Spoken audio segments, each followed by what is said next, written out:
راز کباب کوبیده رستورانی اینجا یاد بگیر. خواهرم زنگ زد و گفتش بچه‌ها رو بیا ببریم رستوران کوبیده.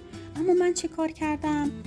رفتم 800 گرم گوشت سردست و قلبه‌گاه گوسفندی که بهترین گوشت برای کوبیده است و خریدم و آوردم.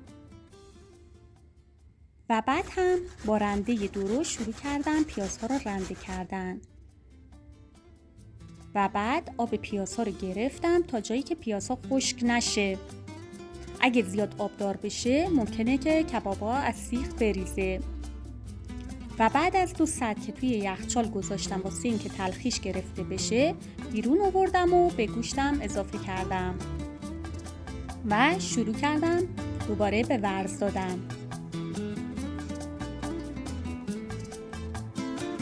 و بعد نمک و فلفل سیاه و قرمز رو اضافه کردم و دوباره ورز دادم تا جایی که مطمئن بشم وقتی ظرف رو برمیگردونم گوشت نمیریزه. این یعنی آماده است واسه به سیخ کشیدن. اینجا به اندازه 1 تخم مرغ یا به اندازه 1 مشت از چرخ کردم و برداشتم و شروع کردم به سیخ کشیدن. این کار رو سعی میکنیم از پایین به بالا انجام بدیم و بهتره که دستکش دستمون نباشه و حتما یه ظرف آب کنار دستمون باشه. از آب پیازی هم که گرفتیم میتونیم استفاده کنیم برای اینکه دستامون رو نمدار کنیم و برای حالت دادن کباب ازش استفاده کنیم. از گوشت سردست گوساله و قلوه گوسفندی به همراه دامه هم میتونیم استفاده کنیم که یه کوبیده خوشمزه داشته باشیم.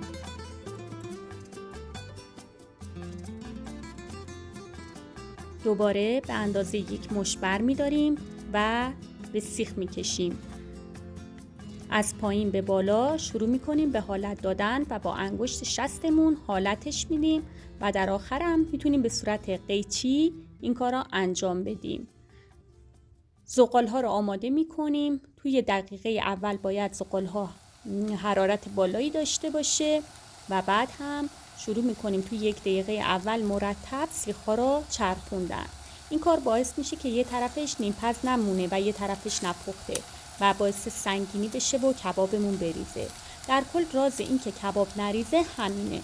اینه که باید توی دقیقه اول مرتب سیخ‌ها رو بچرخونیم و بعد هم با حرارت ملایم اجازه بدیم که مغز پخت بشن.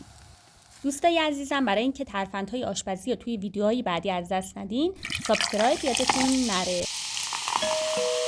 مهمونای من هم رسیدن. نوش جون.